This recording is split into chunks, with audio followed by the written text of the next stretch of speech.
Bonjour à tous. Bonjour à tous. Écoutez, nous sommes ravis aujourd'hui de vous accueillir pour l'atelier que nous avons animé avec Muriel sur le contrôle interne et les normes d'exercice professionnel. Un thème très important, les dispositifs de contrôle interne sur le bon déroulement de la mission du commissaire aux comptes. Donc, avant les présentations, je me permets de rappeler que après les universités d'été, vous recevrez un questionnaire permettant de valider vos heures de formation et de recevoir le support que l'on présente aujourd'hui. Muriel, je te laisse te présenter. Merci Arnaud. Donc Muriel Fagertag, je suis commissaire aux comptes, expert comptable et membre du comité des normes professionnelles de la CNCC. Pour ma part, Arnaud Audeau, expert comptable, commissaire aux comptes, et je suis un élu de la CRCC de Paris.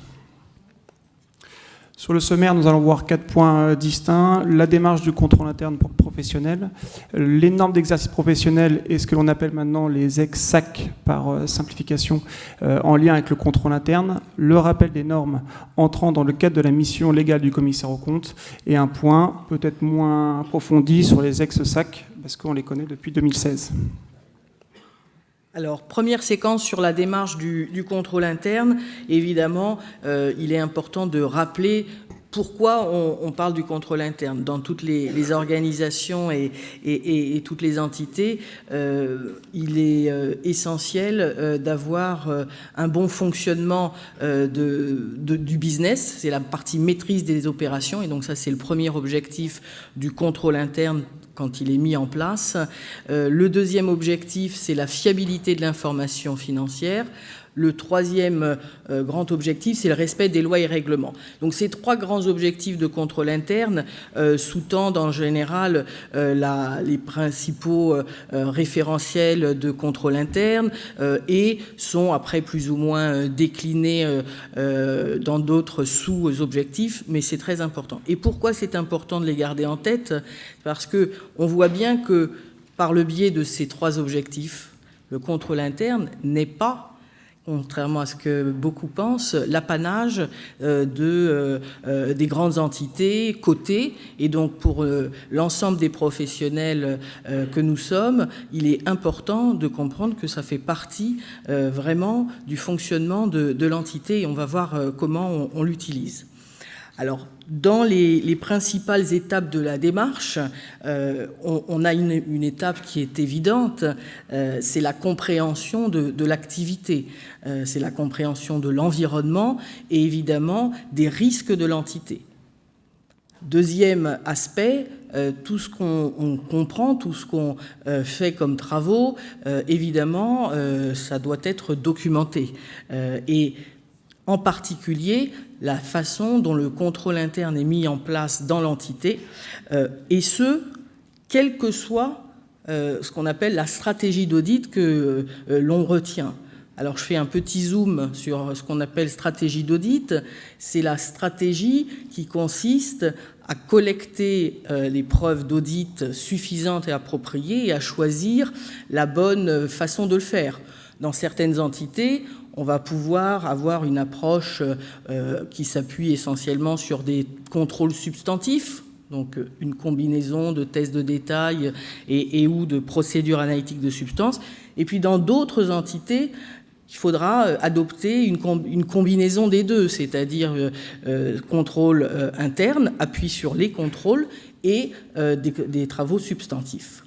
Donc, la compréhension et la documentation du contrôle interne au préalable, et ce, quel que soit le choix de ma stratégie d'audit, donc même si je ne m'appuie pas sur les contrôles, je dois quand même comprendre comment l'entité s'organise et quels sont son contrôle interne. Alors pourquoi? C'est pas pour faire du papier, c'est parce que en prenant connaissance de ce contrôle interne, je vais pouvoir identifier des risques. Et c'est bien ces risques-là qui vont être essentiels dans la démarche d'audit. Alors, on a évidemment, lorsqu'on parle de documentation du contrôle interne et de prise de connaissance, il y a un élément important, et c'est le 3e qui figure sur le slide, c'est l'évaluation de la conception. Alors parfois, vous pouvez entendre le terme de design, et l'évaluation de la mise en œuvre. Là aussi, vous pouvez parfois entendre le terme de implementation. Et donc, pour comprendre le contrôle interne, on le documente et on le documente via l'évaluation de la conception et la mise en œuvre des contrôles pertinents. Alors, concrètement, qu'est-ce que ça veut dire? Ça veut dire qu'en général, la question qu'on doit se poser, c'est comment ça marche, comment ça fonctionne, comment des transactions sont initiées, traitées, et Arnaud en parlera tout à l'heure, notamment via le système d'information, et le système d'information, c'est quelque chose de fondamental, et comment ces transactions sont enregistrées dans les comptes, donc de A à Z. Et donc cette connaissance, elle se documente en général par un test de cheminement. Là aussi, vous pouvez parfois entendre un terme anglais qui est le walk-through, et qui est donc bien sur une transaction ou une opération, la façon dont ça fonctionne. Alors pourquoi c'est important ? Et on s'arrête là-dessus parce que finalement c'est un élément de départ de la compréhension du contrôle interne. Quand l'entité va vous expliquer comment ça fonctionne, comment elle enregistre, elle fait une vente, il y a une commande, il y a une livraison, une facturation, un encaissement, etc. Donc de A à Z, le flux complet. Eh bien, alors elle va peut-être vous l'expliquer à l'oral, elle va peut-être là il y a une petite interruption de séance, voilà c'est bon, non non, c'est bon. Hop. Et donc, elle va peut-être vous l'expliquer à l'oral et vous donner un manuel de procédure. Le test de cheminement, il vous permet de confirmer la bonne compréhension de ce qui est écrit ou de ce qui vous est dit.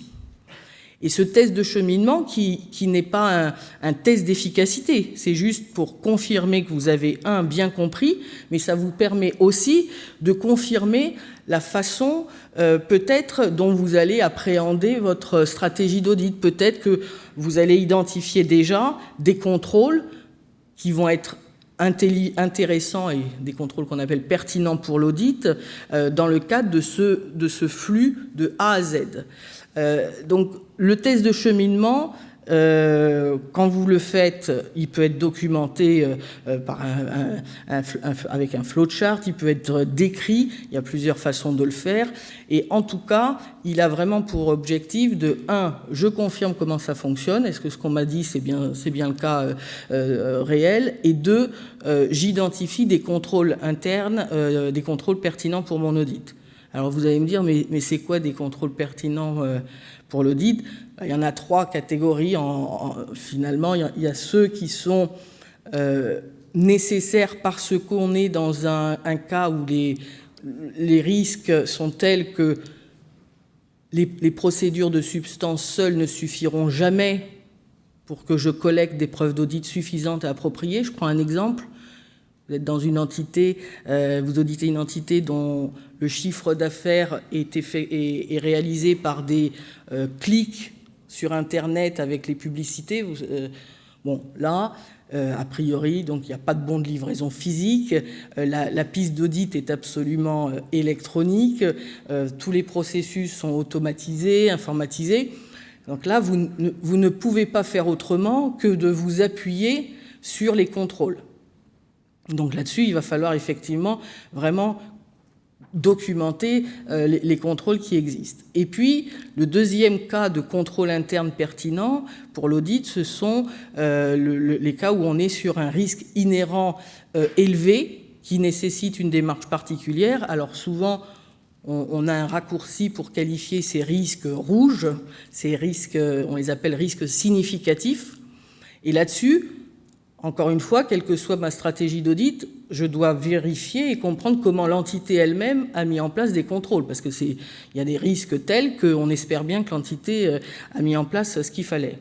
Et puis il y a une troisième et dernière catégorie de contrôles pertinents pour l'audit.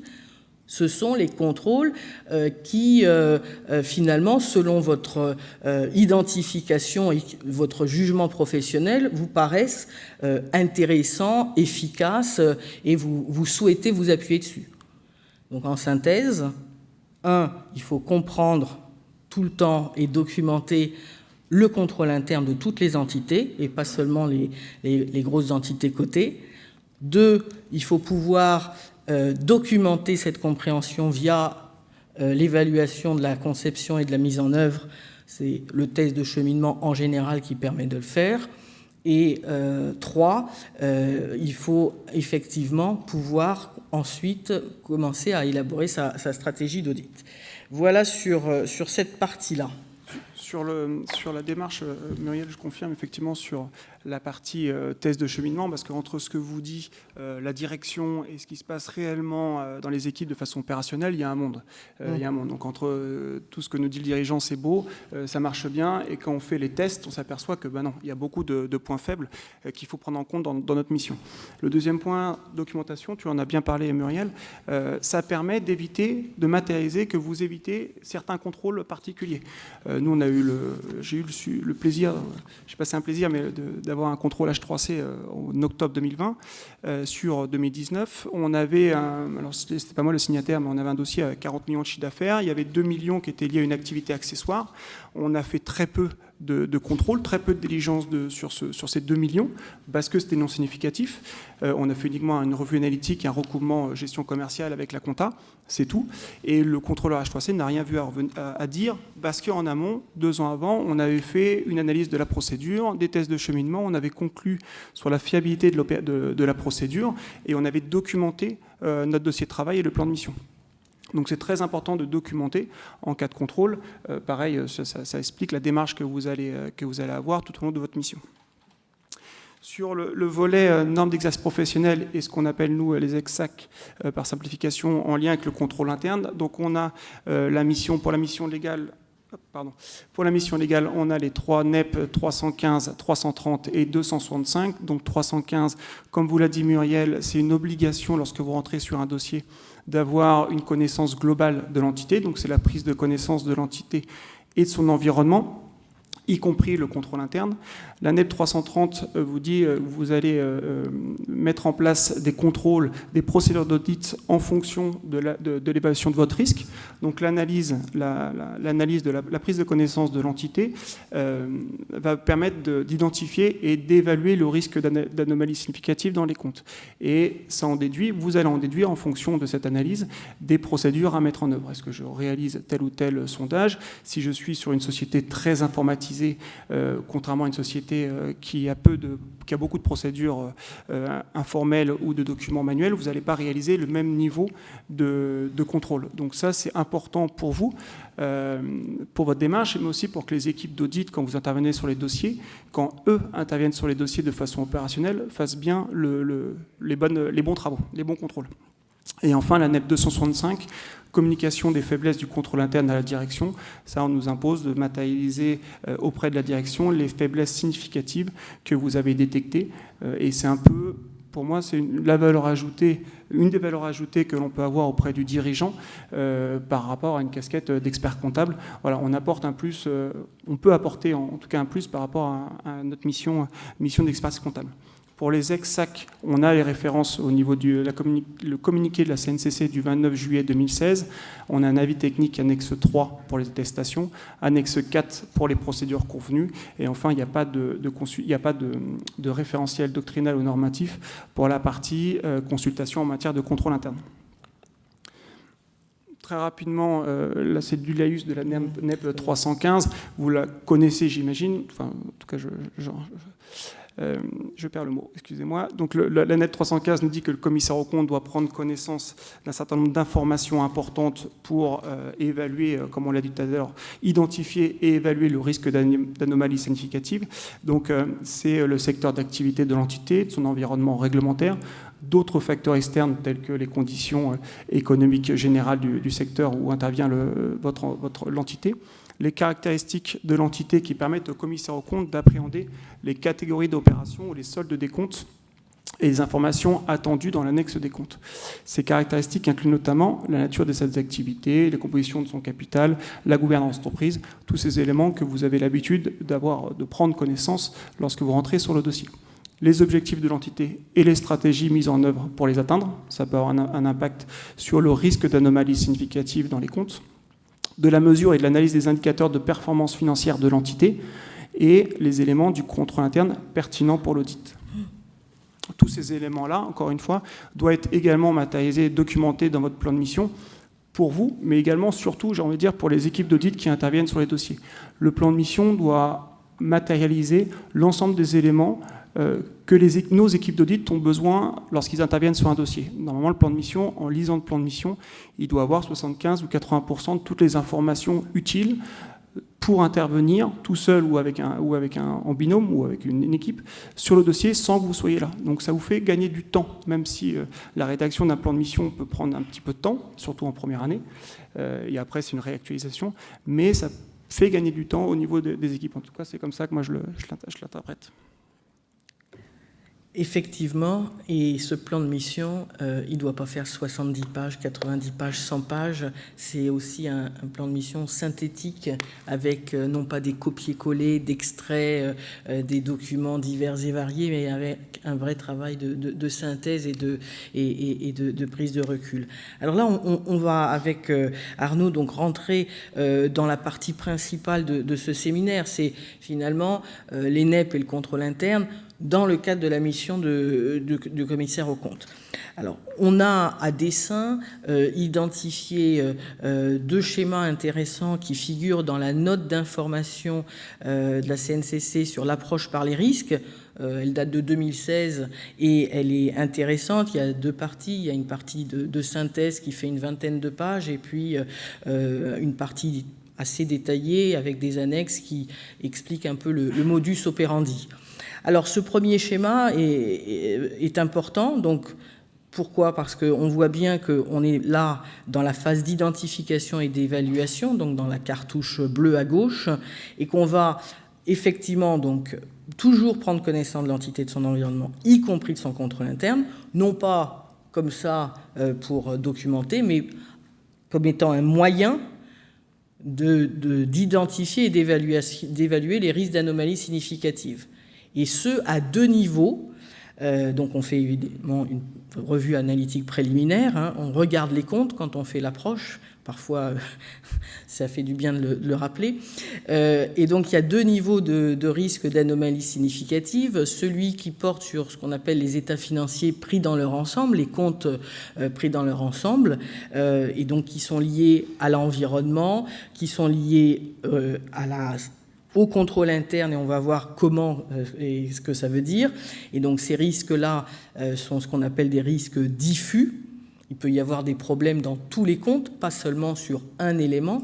Et puis le deuxième niveau de risque d'anomalie significative, qui est quelque chose qui est plus connu et plus appréhendé, c'est au niveau des assertions. Donc l'existence, la séparation des exercices, l'exhaustivité, etc.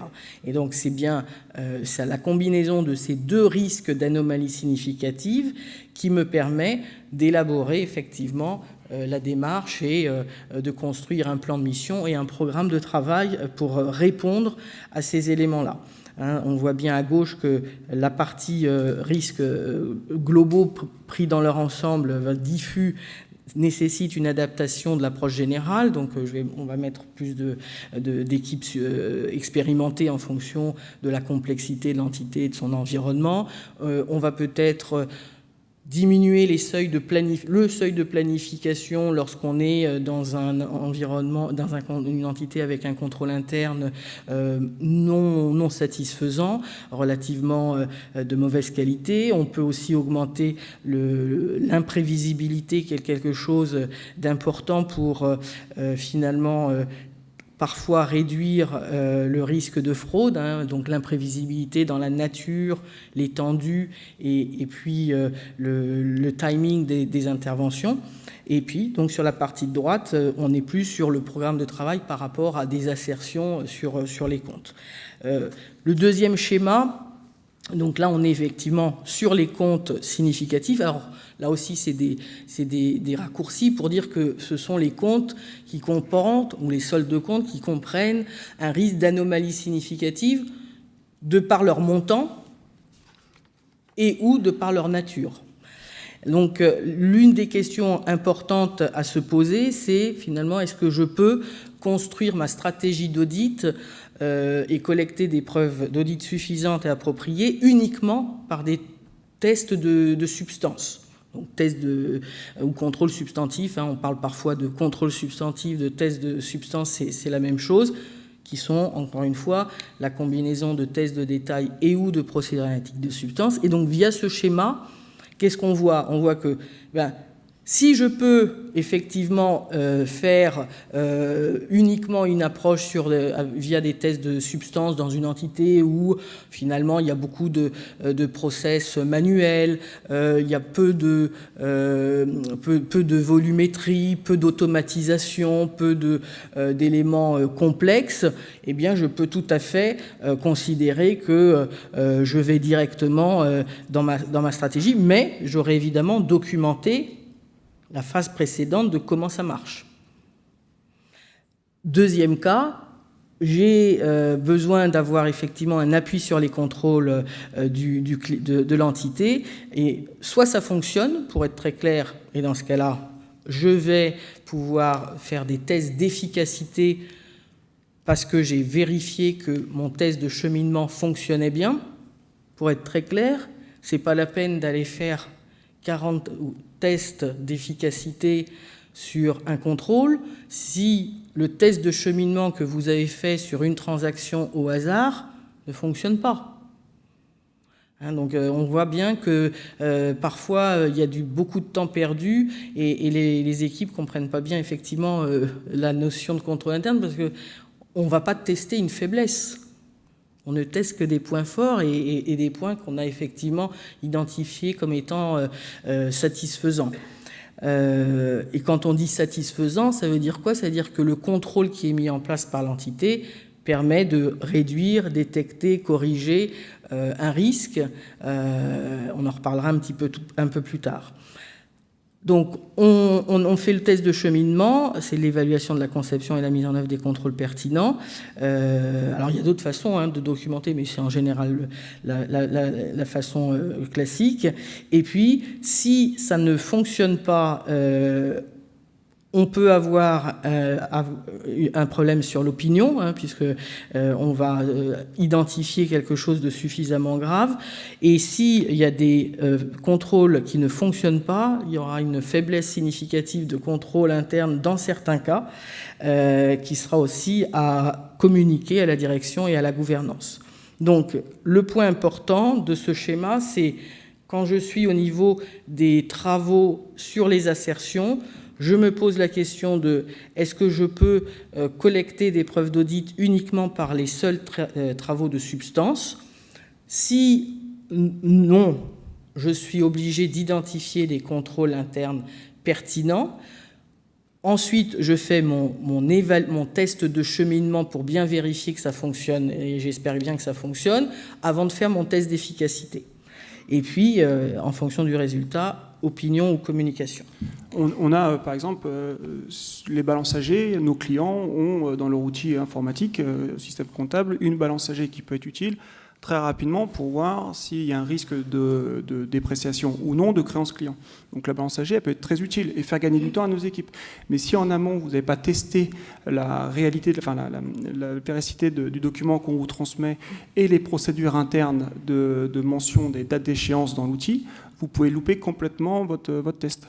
Donc c'est très important de valider en amont la sécurisation, la sécurité des informations qu'on communique pour pouvoir vous appuyer sur ces procédures et gagner du temps ou gagner du temps sur vos travaux. Exactement. Donc là, on va se focaliser sur les composants du contrôle interne, puisque c'est le nom de l'atelier. Et donc, lorsqu'on parle du contrôle interne, donc tout à l'heure, je rappelais les trois grands objectifs du contrôle interne, on parle aussi souvent de composantes et de 5 composantes du contrôle interne. Alors, dans la NEP 315, il est fait référence à ces 5 composantes. Souvent, alors c'est pas explicité comme ça, mais c'est lié au référentiel international de contrôle interne qu'on connaît sous le nom de COSO, qui a eu plusieurs versions, qui a connu plusieurs versions. Et en tout cas, là, on reste sur 5 composantes dans la NEP. Alors, certains le représentent sous forme de cube. Pourquoi est-ce qu'avec Arnaud, on a souhaité les représenter sous forme de pyramide? C'est parce que finalement, c'est assez intéressant de voir que l'environnement de contrôle, et on va en parler un peu plus dans une seconde, qui est lié à l'intégrité, à l'éthique, au style de direction, du management, à l'exemple d'une certaine façon, à la volonté de mettre en œuvre les moyens adéquats, c'est tellement important, que même si vous avez un super manuel de procédure de contrôle interne dans l'entité, eh bien, s'il n'y a pas cette base de la pyramide s'effondre d'une certaine façon. Et votre contrôle interne, certes, vous pouvez avoir de très, très bonnes choses dans les autres composants, mais ce composant, il est fondamental, et notamment pour identifier les risques de fraude, de détournement par la direction. Donc ces 5 composantes, ce qu'on va faire avec Arnaud, on va vous indiquer ce qu'ils comprennent et puis finalement quel est un petit peu l'impact sur la démarche du commissaire aux comptes. Alors premier, c'est donc évidemment l'environnement de contrôle, et l'environnement de contrôle, donc il se compose évidemment de l'aspect beaucoup d'éthique et d'intégrité. Lorsqu'on parle de comportement, de la gouvernance, de degré de sensibilité, les actions qui mènent en matière de contrôle interne, on est dans le ton at the top, et vous voyez le ton at the top, il est pas que en haut, il est à la base, finalement. Et donc, ça veut dire quoi? Ça veut dire mise en place de valeurs d'intégrité et d'éthique et la façon dont c'est diffusé au sein de l'entreprise, les exigences de compétences, la participation des personnes qui constituent le gouvernement d'entreprise. Alors, ça veut dire quoi? Ça veut dire est-ce qu'elles sont indépendantes, quels sont leurs engagements, les informations dont elles disposent, comment elles agissent, la philosophie et le style de la direction. Vous voyez, là, on arrive à des choses qui ne sont pas toujours faciles à capter, hein, et c'est pour ça que, pour ceux qui suivront l'atelier sur l'audit à distance à 16h30, même si on est dans un monde de plus en plus dématérialisé, vous voyez bien que l'observation physique, ça demeure un élément absolument déterminant dans la bonne compréhension de l'entité, parce que le style, la philosophie, c'est pas des choses, voilà, il faut les capter, il faut les observer. Tout ce qui est délégation de pouvoir et de responsabilité, et puis toutes les politiques et pratiques en matière de ressources humaines. Alors, qu'est-ce qu'on fait finalement en tant qu'auditeur par rapport à cet environnement de contrôle? On recueille par exemple un code d'éthique, s'il en existe, des procédures sur l'organisation, les délégations de pouvoir, l'organigramme, et donc ça c'est des éléments de documentation tangible que vous pouvez récupérer. Et puis on sait que dans les petites entités, tout ça c'est pas formalisé, donc vous allez être plus en observation finalement, et pour pouvoir capter quel est le style et les actions au quotidien du dirigeant d'entreprise. Alors, quelle est l'incidence sur l'audit et la démarche d'audit? Quand l'environnement de contrôle est satisfaisant, ça vous donne un confort en plus. Hein, vous dites, tiens, là, bon, ça permet de réduire les risques, mais attention, ça ne réduit jamais à zéro le risque, il y a toujours un risque. Hein, et puis il faut aussi se méfier des apparences, on ne voit pas tout et on ne sait pas tout. Donc voilà sur la partie environnement de contrôle en quelques mots. Sur la partie évaluation des risques. Et là, c'est le début des problèmes. Pourquoi? Il y a beaucoup d'auditeurs qui ne comprennent pas que ici, c'est pas mon évaluation des risques. C'est comment l'entité elle-même évalue ses risques. Alors, déjà, quel est son processus d'évaluation des risques? Alors, dans certaines entités sophistiquées, avec quelques moyens, il va y avoir un système de cartographie des risques, il va y avoir des auto-évaluations avec des grilles, etc. Donc, des choses très documentées et très processées. Et puis dans d'autres entités de plus petite taille, l'évaluation des risques, c'est le dirigeant qui au quotidien connaît bien son business et son entité et qui va effectivement pouvoir vous parler de ces risques. Encore faut-il bien l'interviewer, et comme on dit souvent, n'oubliez jamais que le mot audit, ça vient du latin audere, écouter, et donc pour écouter, il faut poser aussi les bonnes questions. Et donc même sur des entités où il n'y a pas toujours de formalisation, et la formalisation parfois, il ne faut pas non plus tomber dans l'excès où on se dit, bon, c'est dans le manuel, donc c'est bon. Il faut aussi faire preuve d'esprit critique. Donc tout ça, ça peut vous aider à comprendre comment l'entité évalue ses risques, parce que si elle ne sait pas évaluer ses risques, le reste de la pyramide va être compliqué pour elle. Et donc, il y a les risques qui sont liés à son activité. Ça, en général, c'est quelque chose qui est assez facile. On va vous dire, ah bah oui, moi j'ai des risques par rapport à mon activité, la concurrence, la fourniture de matières premières, etc., etc. Des aspects très business. Donc ça répond plutôt au premier objectif de contrôle interne.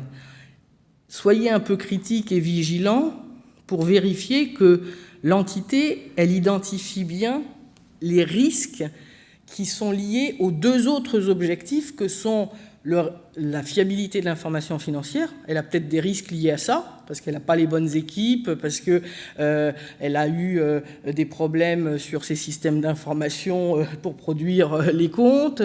Et troisième objectif, le respect des lois et règlements.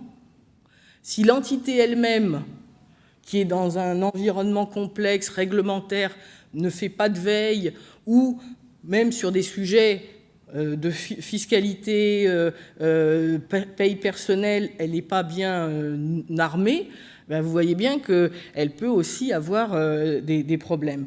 Donc, c'est encore une fois, cette composante, c'est avant de commencer à faire ma stratégie d'audit, je me pose cette question-là. Donc, pour les procédures à mettre en œuvre, bien, on pose des questions, et on pose les bonnes questions, et on ne fait pas que lire un manuel de procédure ou une cartographie des risques. Il y a beaucoup d'interactions à ce moment-là. Alors évidemment, si le commissaire aux comptes il identifie des risques, mais que la direction n'a pas identifié, ça c'est un problème. Ça, c'est un problème. Il faut comprendre pourquoi. Ça veut dire que le process n'est pas satisfaisant. S'il y a des risques majeurs que l'entité n'a pas mis sur la table, c'est embêtant. C'est un point de faiblesse. Donc ça, c'est pour le deuxième composant. Et le troisième, qui est fondamental, c'est... Voilà. Donc, comme tu le dis, Muriel, sur l'appréhension, l'évaluation des risques qu'a le dirigeant, c'est beaucoup de... Enfin, moi, je le fais comme ça, beaucoup d'entretiens informels avec le dirigeant, avec les personnes qui s'occupent, les personnes opérationnelles de la procédure. Volontairement, je l'ai fait encore la semaine dernière sur un nouveau dossier. Il m'avait envoyé de l'information, la cartographie des risques, etc. J'ai volontairement pas lu la documentation pour venir un peu de façon bête, on va dire, entre guillemets, et récupérer les informations qui me semblaient essentielles à travers la discussion. Parce qu'entre ce qui est écrit, comme je disais tout à l'heure, entre ce qui est écrit ou ce qui est dit par la direction et ce qui est réellement fait par les personnes opérationnelles, on a un monde d'écart. Donc vraiment, ça fait l'objet d'entretiens de façon informelle. On prend des notes, on fait des comptes rendus et on documente, comme on l'a dit tout à l'heure, le plan de mission de façon succincte et synthétique. Le troisième composant de la procédure de contrôle interne, c'est vraiment l'information et la communication. Comment l'entité informe et communique entre elles des éléments, des anomalies significatives ou des risques éventuels aussi de fraude qu'il peut avoir. Donc pour cela, le commissaire aux comptes doit s'intéresser bien sûr au système d'information relatif à l'élaboration de l'information financière. Est-ce qu'il existe des procédures informatisées ou manuelles? Comme je l'ai dit tout à l'heure, les travaux ne seront pas les mêmes. Le risque d'anomalie significative n'est pas le même et les travaux à réaliser ne sont pas les mêmes. Est-ce qu'il y a une gestion des opérations ponctuelles susceptibles d'engendrer un risque d'anomalie significative lorsque vous avez des opérations, par exemple, de construction, de gros travaux d'aménagement, d'agencement où il faut faire une décomposition? Est-ce qu'on a un système d'information qui permet en amont de préparer la décomposition? Est-ce que c'est revu par la direction ou le service comptable? Voilà, donc cette approche-là sur les opérations ponctuelles il faut également en prendre considération et connaissance. Et enfin, la façon dont l'entité communique sur les éléments significatifs de l'information financière. Donc là, c'est très important que l'entité, la direction, communique avec ses services, avec ses responsables, comment est remontée l'information à la direction. Est-ce qu'il y a des budgets per service? Est-ce que ce budget-là, il est contrôlé par rapport à la réalité mensuellement, trimestriellement, semestriellement, ou il n'est pas contrôlé? Donc il y a plusieurs éléments qui vont vous permettre de matérialiser le niveau de remontée de l'information à la direction. Et comme on l'a dit tout à l'heure, l'éthique, ça revient également à cela, la sensibilisation de la direction vers les membres du personnel afin de les informer quant à l'impact que peut avoir leur activité sur l'élaboration de l'information financière. C'est vrai que lorsqu'on parle avec un directeur commercial ou un responsable de stock, ils ne se rendent pas forcément compte de l'impact que peut avoir leur action sur l'information financière. Donc ça, est-ce que le dirigeant sensibilise ses responsables à cela ou pas, et on en tire des conséquences au niveau du risque éventuel que l'on peut avoir sur le dossier. Sur la partie information et communication, toujours, donc le système d'information relatif aux objectifs d'élaboration de l'information, qui comprend bien sûr le système comptable, est constitué de procédures et de documents conçus et destinés donc, à enregistrer, traiter et présenter les opérations de l'entité et de suivre les actifs et les passifs qui sont liés, de résoudre les traitements incorrects d'opérations, d'enregistrer le cas où le système a été contourné ou des contrôles outrepassés. Par exemple, est-ce que dans l'outil informatique, dans l'outil comptable, est-ce que vous avez une gestion des historiques liés à des modifications, notamment sur les RIB? Est-ce que lorsqu'on modifie un RIB, on a un état historique dans l'outil qui nous permet de contrôler ou de voir les modifications de RIB? Est-ce qu'il y a des droits d'utilisateur qui sont mentionnés à chaque action? Est-ce qu'il y a le nom de la personne qui a fait l'action dans l'outil est matérialisé ou pas? Donc ça, c'est important. Là, on parle vraiment du système informatique, système comptable, d'avoir un regard sur cette partie-là. Est-ce que le système permet de transférer l'information à partir d'un système de traitement des opérations au grand livre? Est-ce que j'ai une gestion commerciale? Est-ce que la gestion commerciale permet de déverser, mais ça vous le savez, les informations dans la comptabilité? Est-ce qu'il y a un contrôle qui est fait? Est-ce que ce contrôle est matérialisé? Toute cette partie-là doit également être appréhendée bien en amont de notre mission. Et enfin, est-ce qu'on saisit pour les besoins de l'élaboration de l'information financière concernant des faits ou des situations autres que des opérations telles que les amortissements et les provisions? Donc voilà. Donc toute cette approche-là doit être bien entendu appréhendée par le commissaire aux comptes avant sa mission. Donc on parle du système d'information qui comprend les traitements informatisés assurés par le système informatique qu'on va voir. Il faudra bien entendu, on demande de plus en plus d'avoir un audit informatique. D'ailleurs, on l'a marqué, il y a un atelier actuellement sur l'audit informatique. On demande de plus en plus au commissaire aux comptes d'avoir une approche audit informatique parce que de plus en plus nos sociétés, les entités sont informatisées, mais également les traitements manuels. Donc le système d'informatique est une composante du système d'information qui doit être analysé en amont potentiellement par le commissaire aux comptes. Et on peut dire, Arnaud, que là encore une fois, ce n'est pas l'apanage des grandes entités cotées. Dans toutes les boîtes, quand elles produisent des comptes, elles ne le font pas à la main sur un fichier Excel. C'est très très rare, me semble-t-il, maintenant. Donc il y a forcément au moins un logiciel comptable, des logiciels business dont tu parlais. Et vraiment, en plus, on rentre vraiment sur la partie informatique. Quand on a les moyens, alors on peut avoir recours à un prestataire informatique ou avoir les compétences en interne. On apporte vraiment une valeur ajoutée à notre client. Bien sûr, il y a un temps à passer, il y a un budget à valoriser, etc. Mais on apporte quelque chose à notre client que l'on n'apporte pas sur une mission un peu plus classique de commissaire aux comptes ou d'expert comptable. Donc cette approche-là, le dirigeant est vraiment friand de cette approche et du conseil sur la recommandation qu'on peut avoir, sur des recommandations qu'on peut avoir. Donc le système d'information, ça rentre dans le cadre un peu de l'audit informatique, c'est l'infrastructure technique. Quelle est l'infrastructure technique du système d'information de l'entité, les logiciels et les logiciels qui sont utilisés et les interimplications, le personnel nécessaire à la maintenance du service informatique, est-ce qu'on le gère en interne ou est-ce que c'est lié à un prestataire extérieur, des procédures et des données qui sont mises en place et conçues par l'entité de façon à permettre la centralisation des informations. Et le système d'information doit être aussi adapté aux objectifs de l'entité. Donc la partie si on veut utiliser, encore une fois, le système informatique, le système d'information et obtenir des extractions de données, ça nous impose d'avoir une approche informatique dans les logiciels, à travers un outil informatique, des compétences particulières, comme on l'a dit tout à l'heure. Oui. Pardon. Merci. Alors, donc ça, c'était le troisième composant du contrôle interne. Le quatrième, ce sont ce qu'on appelle les activités de contrôle ou les procédures de contrôle interne. Là, on est plus au niveau des assertions et il s'agit donc des procédures que l'entité a mis en face des risques qu'elle a identifiés. Donc, évidemment, si l'entité n'a pas pu ou n'a pas su évaluer les risques dans la composante de tout à l'heure, évaluation des risques, elle ne va pas forcément être à même de mettre les bonnes activités de contrôle. Donc, ça c'est important. Et dans les activités de contrôle, donc, il y a effectivement les contrôles qui peuvent être manuels, des contrôles qui peuvent être, qu'on appelle automatisés ou embarqués dans les systèmes d'information. Je vais prendre un exemple tout simple et qui va concerner, j'espère, un maximum d'entre vous. C'est l'exemple du rapprochement entre les commandes, les bons de livraison et les factures, voire les encaissements. Bon. C'est pas quand on a une entité, c'est quelque chose d'assez banal comme contrôle. Et donc, on va avoir des entités qui peuvent faire ce rapprochement à la main. Donc, elles ont des états et puis elles font le rapprochement ligne à ligne, si j'ose dire. Et puis d'autres entités qui, compte tenu de leur système d'information, peuvent avoir, entre guillemets, des rapprochements automatisés.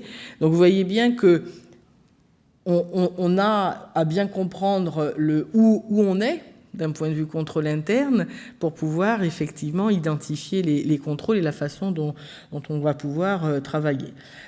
Donc effectivement, ces activités de contrôle, elles comprennent un certain nombre d'éléments. Elles sont notamment relatives à l'autorisation, l'approbation, le traitement des informations, avec les contrôles embarqués dont on parlait, les contrôles physiques, la séparation des tâches, et puis il peut y avoir aussi d'autres contrôles qui sont proches, en fait, je ne vais pas dire de nos techniques d'audit, mais une entité va peut-être recalculer, il va y avoir dans certains cas des provisions complexes et il va y avoir des contrôles qui vont consister à revérifier les estimations, le calcul des provisions, pardon.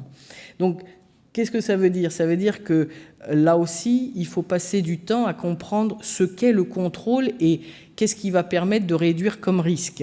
Parce qu'il ne faut pas tomber dans l'excès, d'ailleurs qui n'est pas dans la norme, de documenter tous les contrôles. Il faut documenter les contrôles en lien avec les assertions. Et puis surtout, il y a des contrôles qu'on appelle contrôles, mais qui en fait ne sont pas des contrôles. Je prends l'exemple d'une signature. Je suis désolé, une signature, ce n'est pas un contrôle. C'est la formalisation de l'autorisation ou de l'approbation. Donc là aussi, il faut passer un peu de temps à bien identifier le contrôle. Et donc ces procédures, elles sont souvent documentées dans les grandes boîtes, mais dans beaucoup de boîtes de petite taille, elles ne sont pas documentées. Alors, quand ce n'est pas le cas, si elles existent quand même parce que vous avez des exceptions, c'est-à-dire sur l'exemple que je prenais tout à l'heure sur le rapprochement commande, livraison, facture, on peut très bien avoir une entité qui vous dit non mais quand c'est bon, je ne documente pas. Donc la question qu'on va lui poser, c'est mais quand c'est pas bon, est-ce que vous pouvez me montrer comment les anomalies ont été traitées, enfin les écarts ont été traités, si vous en avez vu, etc. Donc ça c'est quelque chose qui est possible et d'ailleurs qui figure aussi dans la note d'information, c'est d'expliquer qu'on même si ce n'est pas documenté, si on a quelques éléments de confort que le contrôle, l'exécution du contrôle existe et qu'on arrive quand même à le comprendre. Je vais prendre les étapes de rapprochement bancaire. Il y a rarement toute une documentation dans une petite boîte sur qui, que, quoi, quand, comment. Ils font le rapprochement bancaire. Donc c'est un élément que je vais évidemment utiliser. Et puis, c'est vrai qu'on insiste avec Arnaud sur l'utilisation du système informatique parce que forcément, ça a une incidence. Si c'est absolument automatisé, vous n'allez pas pouvoir faire beaucoup de contrôles manuels. Et il faut effectivement avoir des contrôles très forts sur tout ce qui est sécurité de l'information. Et en fait, il faut toujours se poser la question de est-ce que l'information qui est produite peut être manipulée? Est-ce qu'elle est exhaustive? Alors manipuler, ça peut être soit une erreur, soit volontaire. Et puis effectivement, c'est toute la partie contrôles généraux efficaces.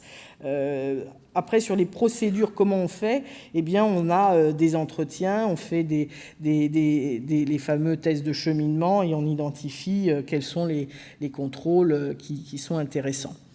Voilà pour ce quatrième composant. Le cinquième, c'est le pilotage. Alors le pilotage, c'est effectivement la façon dont tout en haut, la direction et la gouvernance, finalement, ça vérifie que tout fonctionne comme il faut, c'est-à-dire que les activités de contrôle permettent en permanence, je dis bien, de réduire les risques. Et qu'effectivement, il y a un plan d'action, il y a des actions correctives le cas échéant, qu'il y a une surveillance permanente. Alors pour ça, effectivement, il faut comprendre comment, tout en haut, le pilote de l'avion, il pilote. Quel système d'information il utilise? Quel système d'information il va utiliser, notamment pour la prise de décision, pour la surveillance. Et en fait, c'est quoi les tableaux de bord? Comment sont élaborés les budgets? Comment sont élaborés ces plans d'action? Et très souvent, il y a une petite déconnexion, et alors pour des raisons diverses ou variées, on n'ose pas demander finalement ce qu'obtient le dirigeant.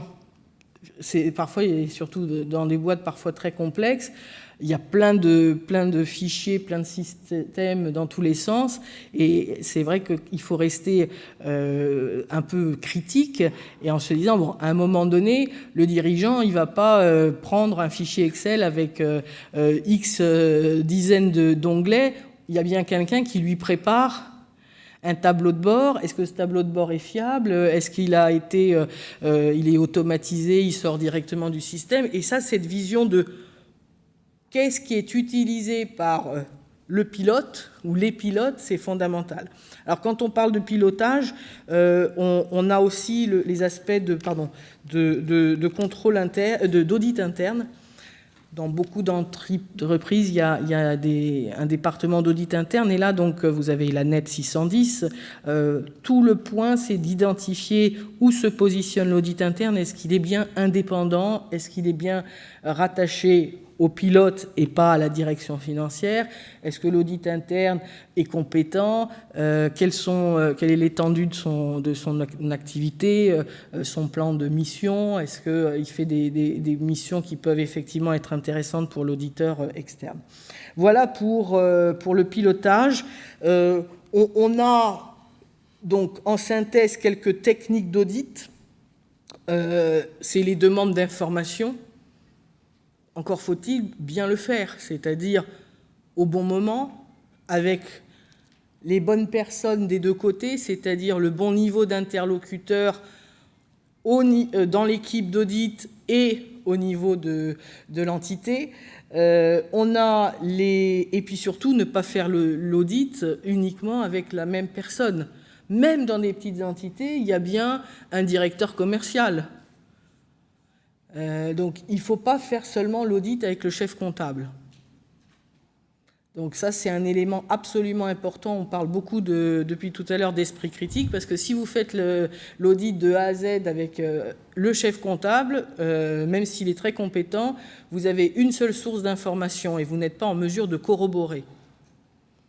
Et surtout dans le système, dans l'environnement dans lequel on est, où voilà, on a perdu un peu des repères à cause de la crise, etc. Il faut continuer à avoir une vision globale de qui fait quoi dans l'entreprise et quels sont les interlocuteurs qui peuvent vous donner des informations importantes, voire parfois un peu contradictoires. La mise en place de procédures analytiques, bon, ça c'est dans le cadre de la revue analytique, vous vous souvenez du schéma extrait de la NI approche et approche par les risques. Et puis dans les autres techniques d'audit qu'on utilise pour prendre connaissance, évidemment, il y a l'observation physique, les inspections, analyse de données. Arnaud en a parlé et va en reparler. Voilà sur ça. Sur la partie observation physique, c'est essentiel de le réaliser avec, encore une fois, les personnes opérationnelles. On a tous, j'ai en tête des dossiers où les procédures, j'avais fait mes entretiens. Donc moi, généralement, quand c'est des procédures spécifiques, c'est un cycle vente, cycle achat, cycle trésorerie. J'interviens 2-3 jours en fonction du dossier ou une journée. Je fais les entretiens, donc je fais les 4-5 entretiens avec les personnes qui sont attenantes à la partie prenante à la procédure. Donc que des points forts, peu de points faibles, peu de recommandations. Et en discutant après avec la comptable et en étant à côté d'elle, quand je lui ai demandé sur son ordinateur, elle a mis les mots de passe et les mots de passe d'accès à l'ordinateur. Avec, bien sûr, l'ordinateur, il y avait des droits d'accès en fonction du mot de passe. Les mots de passe étaient connus par tout le monde. Donc il y avait un pense-bête sur l'ordinateur avec les mots de passe. Et donc tout ce qui était bien fait, toute la procédure qui était bien dite, bien écrite, bien faite, en réalité, elle était complètement faussée par ces mots de passe qui étaient visibles et pouvaient être potentiellement connus de tout le monde. Donc ça, c'est grâce à l'observation physique. Pareil, sur un autre dossier, il y avait les clés bancaires qui permettaient au comptable de préparer le virement, qui était après validé à distance par la direction, sauf que la clé était dans le tiroir avec le mot de passe et le code d'accès. Donc c'est l'observation physique qui nous a permis, mais vous le faites également, j'en suis sûr, qui nous a permis de déceler un point faible. Entre ce que nous disait et la réalité des choses, il y avait un écart. Et alors là-dessus, si je rebondis, ça veut dire que quand on prend connaissance d'un contrôle, donc on évalue sa conception. Donc la conception, le fameux design, c'est est-ce que le contrôle, il est intelligent? Est-ce qu'il permet encore une fois, de détecter, corriger, prévenir un risque? Et s'il est mal conçu, on s'arrête tout de suite. On n'a même pas besoin de faire la partie mise en œuvre qu'on appelle aussi implementation. Et encore moins, évidemment, a-t-on besoin de tester 40 factures, par exemple. Alors, une petite anecdote. Vous savez, l'observation physique, c'est un élément important pour les entités. Et puis, nous, en tant que commissaire aux comptes, l'assistance à l'inventaire physique fait partie des sujets classiques. Eh bien, c'est vrai qu'une procédure d'inventaire physique, parfois, elle peut tomber parce qu'on s'aperçoit que, en réalité, celui qui compte, et ça m'est déjà arrivé, il a le listing avec les quantités.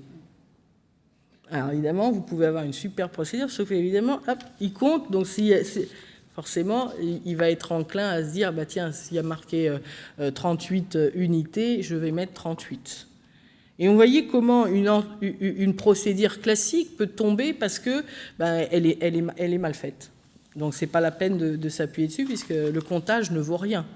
Ce n'est pas un comptage à l'aveugle. Donc c'est des petites choses, parfois c'est à la fois de la curiosité, mais c'est aussi beaucoup de rigueur qui est nécessaire pour aller, et Arnaud l'a bien illustré, jusqu'au bout du bout. C'est pas juste récupérer la procédure et la ranger dans le dossier et puis se dire « allez, c'est bon, j'envoie l'équipe ». C'est tout à fait important. Sur la valeur ajoutée de la mission pour le commissaire aux comptes, donc on l'a dit dès le début en préambule, on a une vraie valeur, l'analyse des procédures de contrôle interne a une vraie valeur sur le déroulement de notre mission.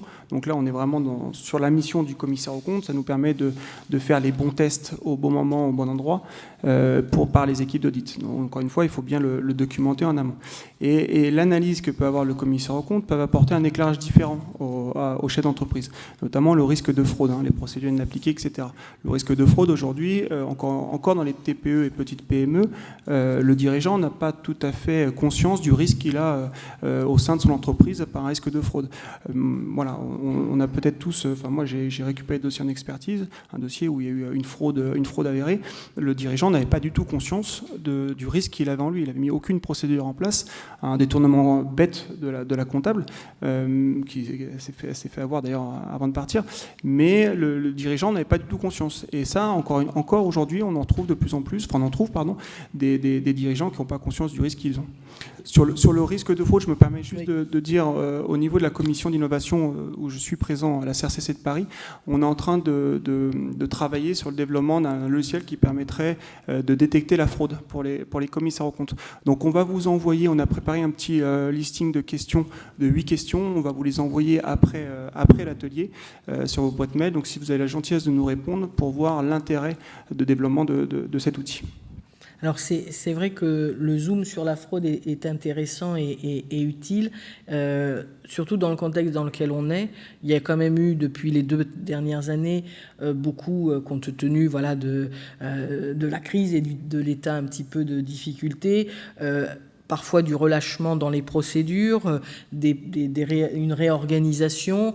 On a ouvert les vannes dans les systèmes d'information parce que celui qui s'occupait de la gestion des stocks pour rentrer les stocks, par exemple, est tombé malade, voire pire, et du coup, il fallait un petit peu donner de la souplesse. Et donc, effectivement, la contrepartie, lorsqu'on est en crise, c'est d'être un peu flexible et souple, et ça crée des opportunités et des risques de fraude. On se retrouve, donc vous vous souvenez, dans le triangle de la fraude, il y a opportunité quand il y a des trous dans la raquette en termes de contrôle interne, quand il n'y a pas de sécurité pour accéder au stock, etc., ou quand les systèmes d'information sont, comme le disait Arnaud, tout le monde peut rentrer dans l'application de trésorerie, etc. Il y a la pression, et donc là, avec la situation économique, il y a beaucoup de pression pour que les entreprises soit respectent leur budget, respectent leurs covenants bancaires, puissent payer leurs salariés. Donc il y a une forte pression. Et donc avec un risque accru de manipulation des comptes, voire de détournement d'actifs. Et puis, il y a le troisième, qui a toujours existé, c'est effectivement le fait qu'il y a parfois une justification des actes de fraude liés à l'environnement de contrôle. Quand le chef comptable travaille jour et nuit et qu'il n'est jamais augmenté et qu'il voit tout le monde autour de lui avoir des super variables, ça crée des justifications, entre guillemets, pour la fraude. Donc, ayez bien en tête le fait que on n'est pas des policiers, donc mais on doit identifier les risques et les facteurs de fraude. Ça, c'est quelque chose d'important. Il y a une annexe dans l'ANI Approche qui peut vous aider à vous rappeler quels sont les signaux sur les facteurs de risque de fraude. C'est quelque chose de compliqué, il n'y a pas de recette miracle, il peut y avoir des outils qui aident, c'est toujours de l'aide, mais toujours avec beaucoup d'esprit critique et du cas par cas. Mais c'est un sujet important. Personnellement, par retour d'expérience, sur les dossiers où on a un certain volume de temps et de budget, où j'essaie d'aller chercher un peu, soit pérenniser la mission ou le mandat, ou d'aller chercher un peu de budget complémentaire, je réalise systématiquement un contrôle sur la trésorerie, sur le cycle trésorerie, avec un écrit rendu au chef d'entreprise. Et je peux vous dire que c'est très parlant pour le chef d'entreprise. Et après, ça permet de discuter sur d'autres missions complémentaires d'audit sur des cycles autres que la trésorerie. Mais vraiment, sur le cycle trésorerie, vous êtes sûr je suis sûr à chaque fois que le dirigeant, on fait mouche auprès du dirigeant. Alors sur quelques éléments là aussi de synthèse, donc on a vu qu'il fallait comprendre les 5 composants du contrôle interne, et donc ça va permettre d'élaborer la fameuse stratégie d'audit dont je parlais tout à l'heure, et de faire bien le lien avec les assertions. Je vais prendre un exemple. Lorsque vous avez identifié que l'entité, pour des raisons X ou Y, n'avait pas mis en place, par exemple, les moyens nécessaires et n'avait pas le chef comptable compétent. Alors, compétent par rapport peut-être au référentiel comptable, au secteur d'activité. Il n'y a personne en face de vous, grosso modo, qui tient la route.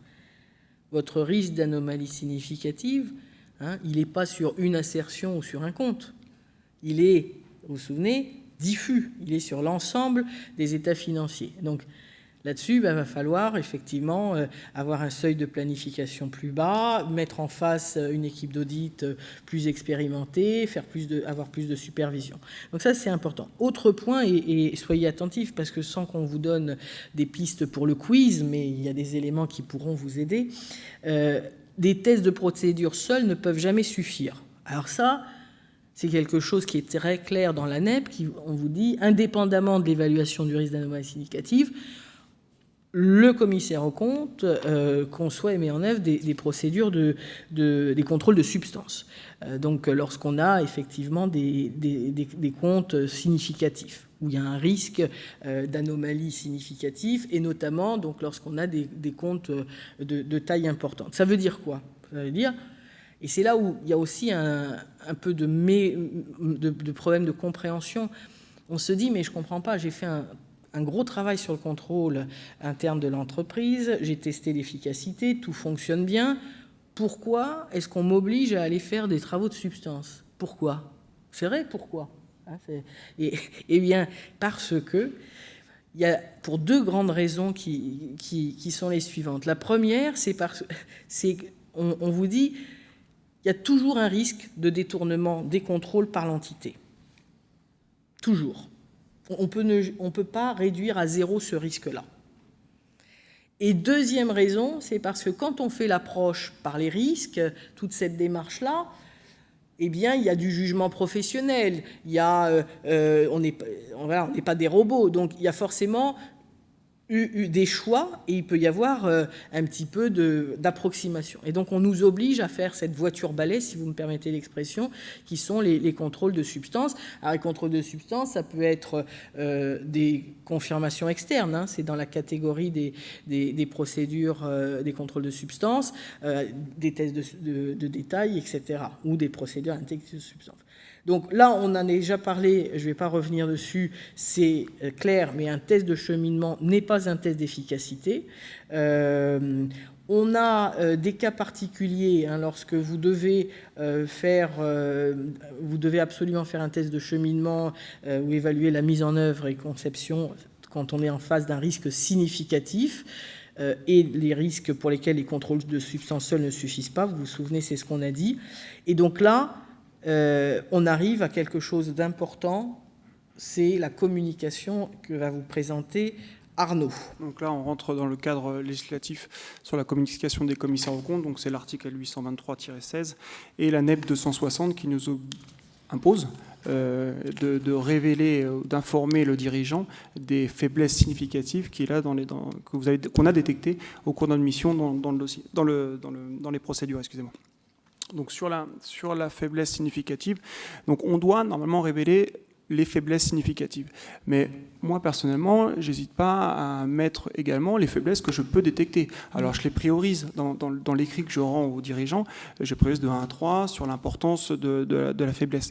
Mais je n'hésite pas aussi, personnellement en tout cas, à mettre pas uniquement les faiblesses significatives, les faiblesses que je détecte avec des points d'amélioration qui peut avoir également des conséquences sur l'aspect financier. On parle vraiment d'éléments de l'élaboration de l'information financière, mais j'hésite pas à mettre d'autres points. Je mets également dans les écrits les points forts que je détecte, parce qu'il faut faire attention aussi à l'ego des dirigeants et à leur service comptable ou service administratif qui ont mis en place les procédures. Mais voilà, il faut communiquer, ça donne de la valeur ajoutée à notre mission. Le dirigeant est très friand de ces rapports, de ces écrits, et c'est une autre mission. On a une autre valeur par rapport à on est partenaire bien entendu, mais sur une analyse plus fine que l'analyse des comptes à proprement parler. Sur la partie de l'EIP, on ne parle plus de faiblesse significative, mais le terme exact est carence significative, mais ça veut dire exactement la même chose. On a l'obligation, lorsqu'on a notamment un comité spécialisé, de révéler aussi à ce comité-là les carences significatives que l'on a détectées dans le cadre de notre mission. Donc sur les modalités de communication par le commissaire aux comptes, donc on communique au moment qu'on juge important et nécessaire. personnellement, quand je fais des procédures sur des cycles très spécifiques, donc c'est pas dans le cadre de notre audit final, j'interviens en cours d'année. Octobre, novembre, décembre, les équipes ont peut-être un petit peu de temps, donc c'est bien d'intervenir à ce moment-là pour qu'ils fassent un audit sur un cycle spécifique, et ça permet aussi aux dirigeants de montrer aux dirigeants qu'on a un lien, une mission permanente sur le dossier, et on ne vient pas uniquement au mois d'avril pour contrôler le dossier de l'expert comptable ou venir embêter les équipes financières, c'est comme ça qu'ils peuvent le percevoir, mais qu'on vient aussi en cours d'année pour apporter quelque chose en plus, une vision que lui n'a peut-être pas, lui, ses équipes. Donc comment on communique par écrit lorsqu'on porte sur des faiblesses significatives, qu'on estime en tout cas significatives? Pour ma part, encore une fois, tout dépend du dossier, mais lorsqu'on fait vraiment un audit contrôle interne sur un cycle spécifique, je rends un PowerPoint je rappelle le cadre de notre mission, qui n'est pas une opinion, qui est là dans le cadre de notre mission légale et qui permet d'identifier des faiblesses dans les procédures de contrôle interne. Je fais, si on a le temps, je fais des flowcharts pour rappeler les procédures de façon très succincte, les principales procédures du cycle, et je matérialise les points forts, les points faibles, avec l'impact potentiel sur les comptes, sur l'élaboration de l'information financière et les éventuelles recommandations, améliorations. Et je priorise, comme je disais tout à l'heure, l'importance de la faiblesse. Je crois que tu as dit un truc très important, je me permets c'est de ne pas se censurer et de ne pas se dire « Oh là là, je vais vraiment prendre que les trucs rouges » ou de niveau 1 ou 3, selon la légende. Il faut mettre sur la table les sujets. Et ce que l'entité n'aime pas, c'est les choses de dernière minute ou la poussière qui s'entasse sous le tapis. Et puis un jour, elle devient telle que, ah bah ouais, là, on est obligé de le dire.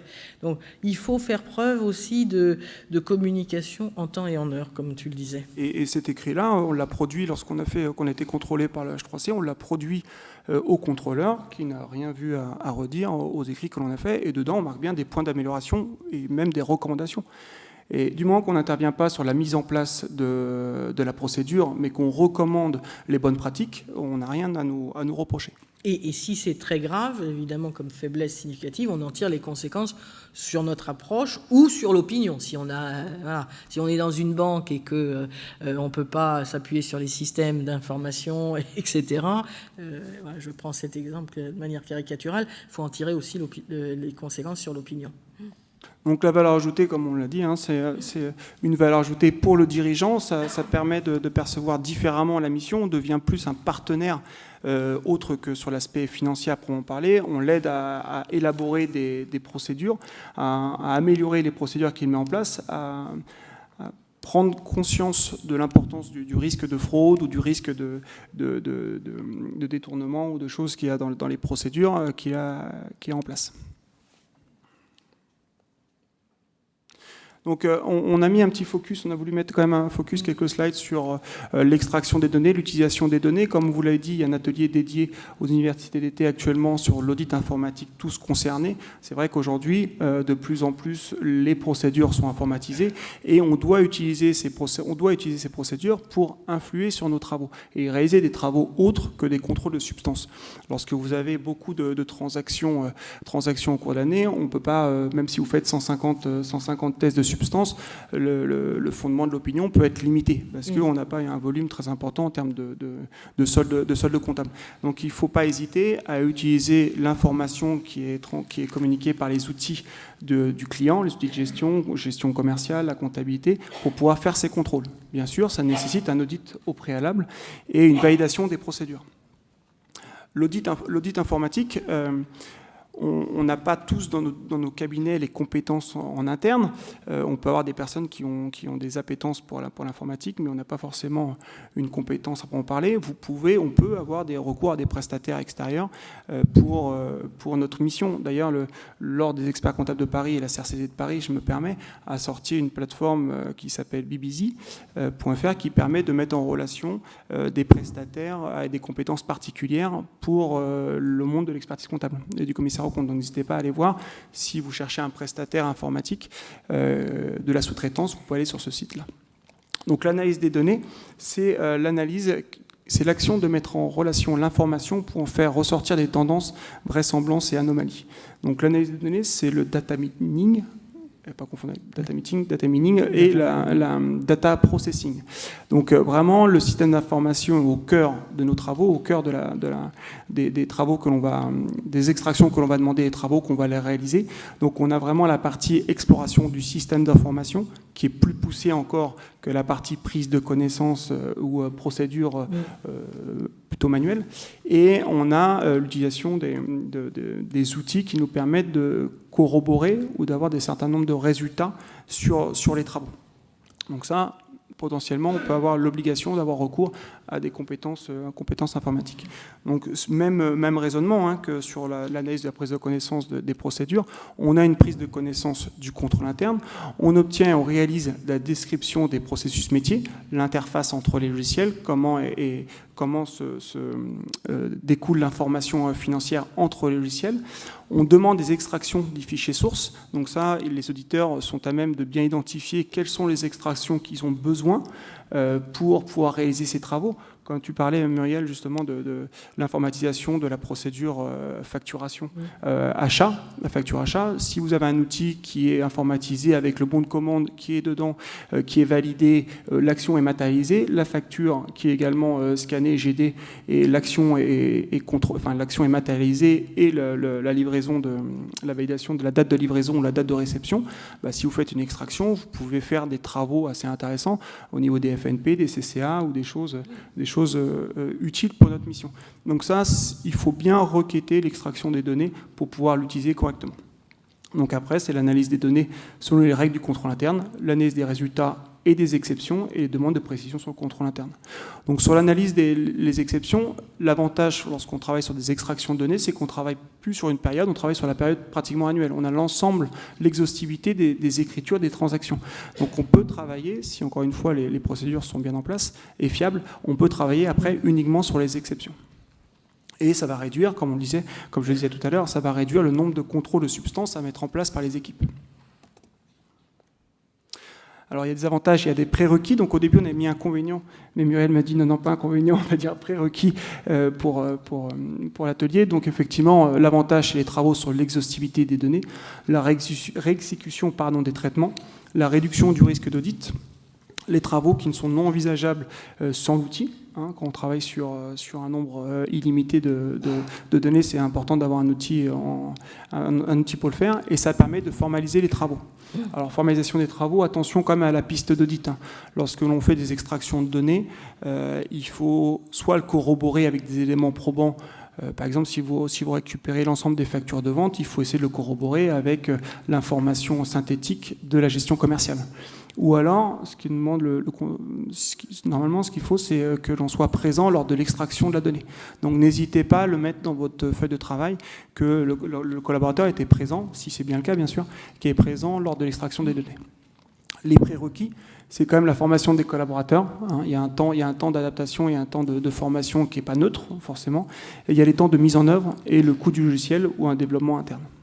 Et vous pouvez commencer, donc tu parlais d'outils qui sont développés par la CRCC de Paris, il y a le SmartFEC aussi de la CNCC. Tous ces outils sont accessibles et permettent de rentrer, entre guillemets, de manière simple. Là, le SmartFEC, comme son nom l'indique, il est basé sur le fichier des écritures comptables et c'est intéressant aussi de commencer. En tout cas, il ne faut pas avoir peur.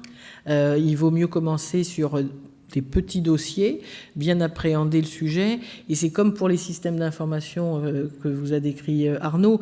On doit pouvoir comprendre, même si on n'est pas spécialiste IT, on doit pouvoir tout comprendre. Et c'est d'ailleurs l'un des avantages de ces métiers et de ces outils.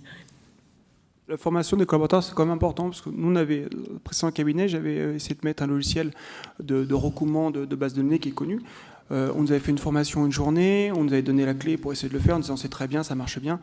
Bon, après, dans la réalité, quand vous êtes sur votre mission pendant 3 jours et que vous avez une journée ou 4 heures pour essayer de trouver le recoupement des données, c'est pas facile. Donc c'est pour ça qu'il faut soit spécialiser, vous pouvez très bien spécialiser quelques personnes qui ont une appétence informatique, un système ou votre service informatique pour réaliser ce recoupement de base de données.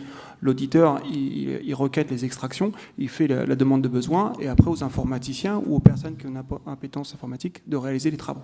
Il faut de l'investissement en temps, en formation, mais aussi il faut être patient, il ne faut pas attendre de tout des outils, parce que c'est aussi, parfois on tombe dans l'excès inverse, donc il y a ceux qui ont peur des outils, mais il y a ceux qui se disent, bon, bah, c'est bon, j'appuie sur un bouton et ça va tout me faire. Donc là, il faut trouver un équilibre. Hein. Et ça fait partie de l'attractivité de la profession de commissaire aux comptes, d'expert comptable, c'est d'utiliser tous ces outils pour mieux travailler. Alors, voilà. Sur la partie des sacs, oui. Ex-sac. Donc on a remis le référentiel doctrinal, c'est le communiqué de la CNCC du 29 juillet 2016, comme on l'a dit. Auparavant, c'était normé par les NEB 9030, 9040, 9080 qui sont caduques depuis le communiqué de la CNCC. Et on a en référence doctrinale, c'est l'annexe 3 de l'avis technique du communiqué, l'annexe 4 pour la partie procédure convenue.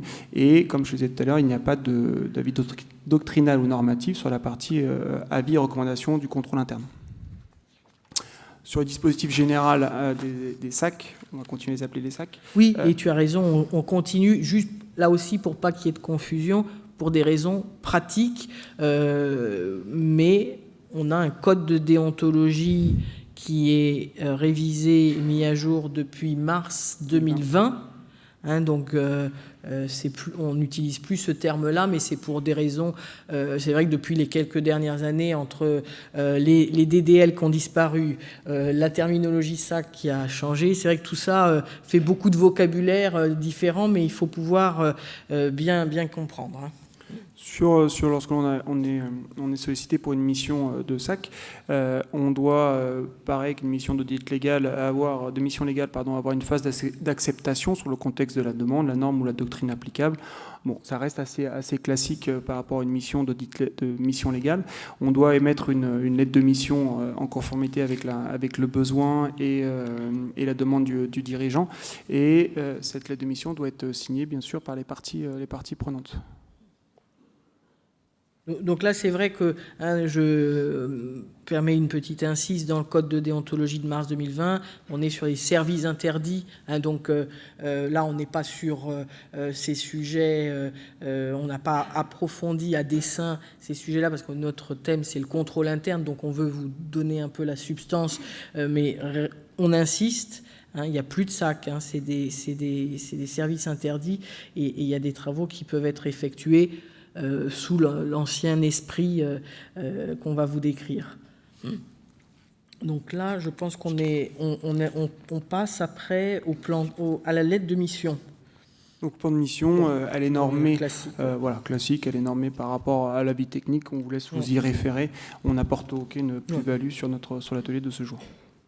Exactement. Tu as raison. Vous voyez, donc, alors, ensuite, on est donc sur les attestations. Alors, un point, là aussi, sans faire beaucoup d'emphase, mais c'est une attestation ne peut être émise par le commissaire aux comptes que si l'entité elle-même a préparé un document qui sera annexé à notre attestation. Voilà, c'est le principe général et c'est important. L'attestation, elle peut porter sur des informations chiffrées ou qualitatives ou sur des éléments de contrôle interne. Donc c'est pour ça qu'on en parle. C'est sur la partie éléments de contrôle interne. Et l'autre point important, c'est vrai que ça porte que sur des éléments qui ont un lien avec la comptabilité à un moment donné. Voilà. Bon, donc tout ça, ça reste un peu dans l'esprit, on n'insiste pas trop, parce que ça, c'est des choses qui n'ont pas beaucoup changé. Il n'y a rien de... sur les conditions techniques requises, il y a forcément... En fait, la première question, si on se détache des slides, c'est... pourquoi l'entité me demande une attestation, c'est quoi le contexte. Donc ça, c'est fondamental. Voilà, j'ai envie de dire, si on doit insister sur ça, c'est ça. Et puis, évidemment, une attestation, souvent, c'est demandé à la dernière minute, avec une pression sur le rendu du rapport. Donc, il faut aussi prendre le temps de bien faire les choses. S'il y a une attestation, c'est qu'elle est faite pour être utilisée. Et donc, il faut toujours, effectivement, bien comprendre le contexte et prendre le temps de bien le faire. Ici, on a les travaux, effectivement. Donc, quels sont les travaux? Alors, quand on vous demande une attestation alors que vous avez connaissance d'un contrôle interne défaillant, de plein d'anomalies, et on vous dit d'attester tel sujet, il faut bien connecter les deux. Ça, c'est aussi un deuxième élément un petit peu évident, mais vous ne pouvez pas attester quelque chose et en parallèle avoir mis dans votre dossier que sur le sujet concerné, il y avait un gros problème, des anomalies, etc., etc. Donc il faut aussi connecter avec votre connaissance. Sur l'attestation, le format, il n'y a rien d'extraordinaire. Simplement, il faut être clair sur ce qu'on a fait, la nature et l'étendue des travaux. J'ai envie de dire que c'est le point le plus important, et la conclusion adaptée, évidemment.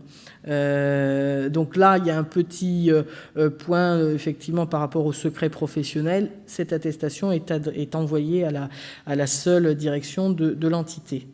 Là, on est sur toujours dans la partie attestation dans le cadre du co-commissaire aux comptes. Donc la signature double, c'est-à-dire les deux commissaires aux comptes signent obligatoirement ensemble lorsque l'attestation porte sur des informations financières de l'entité établies conformément au référentiel comptable appliqué.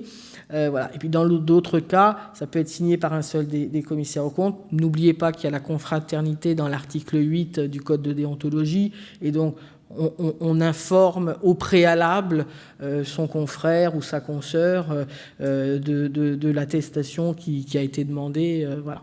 Ça, c'est clair. Après, on a une partie procédure convenue.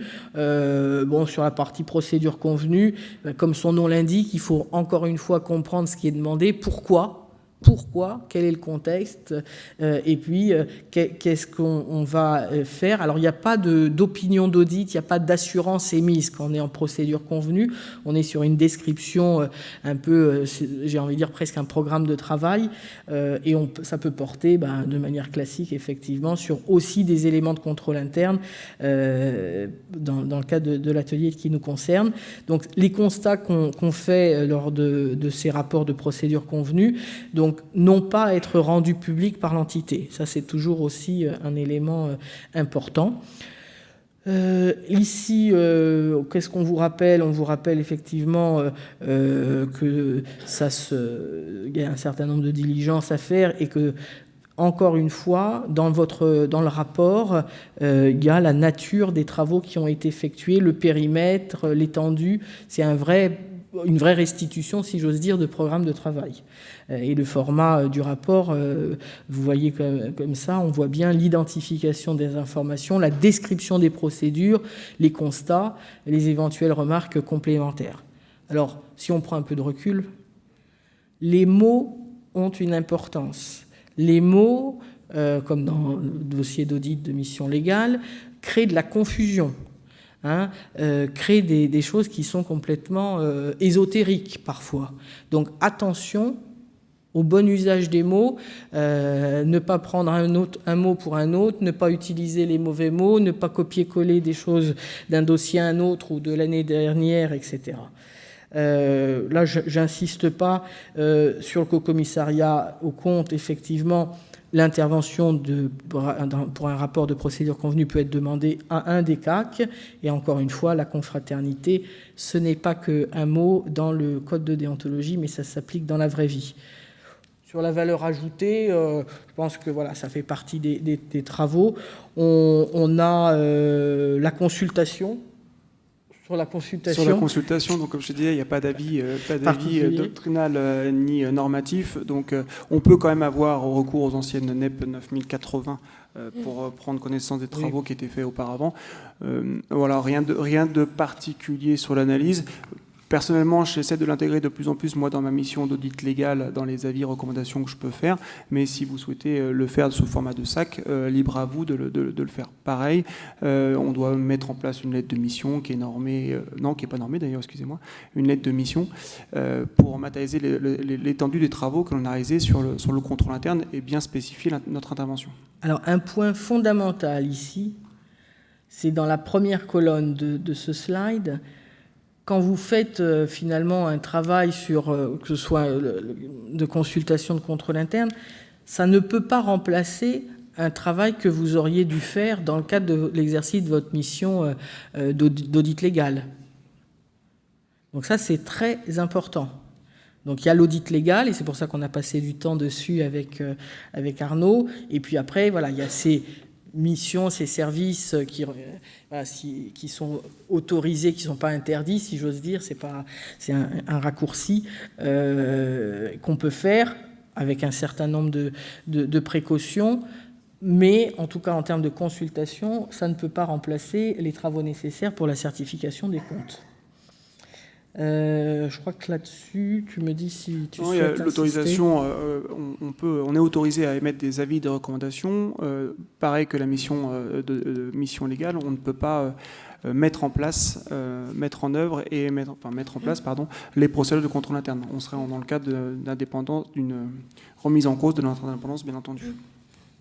Valeur ajoutée identique à la mission de l'audit légal. On est vraiment au cœur de notre sujet. L'auditeur est tout à fait à même de préconiser, au contraire, qui mieux que nous peuvent préconiser des recommandations au niveau de l'analyse des procédures et de la mise en place des procédures. Encore une fois, on reste sur de l'amélioration et des recommandations.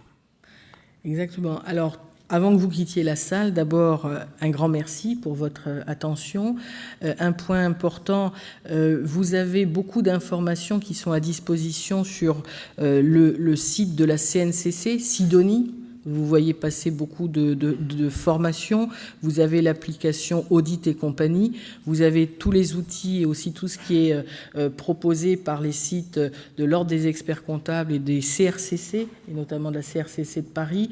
Donc, vous avez à disposition beaucoup de choses et parfois la documentation existe, elle n'est pas toujours connue. Donc, utilisez-la. Et vous avez un quiz qui va vous être mis à disposition pour valider, comme le disait Arnaud tout à l'heure, les heures de formation. Et récupérer le support. Voilà. Merci. Et puis pour ceux qui suivront l'atelier audit à distance à 16h30, c'est dans l'amphi Bordeaux. Peut-être que je vous retrouverai. Merci à tous. Bon après-midi. Merci.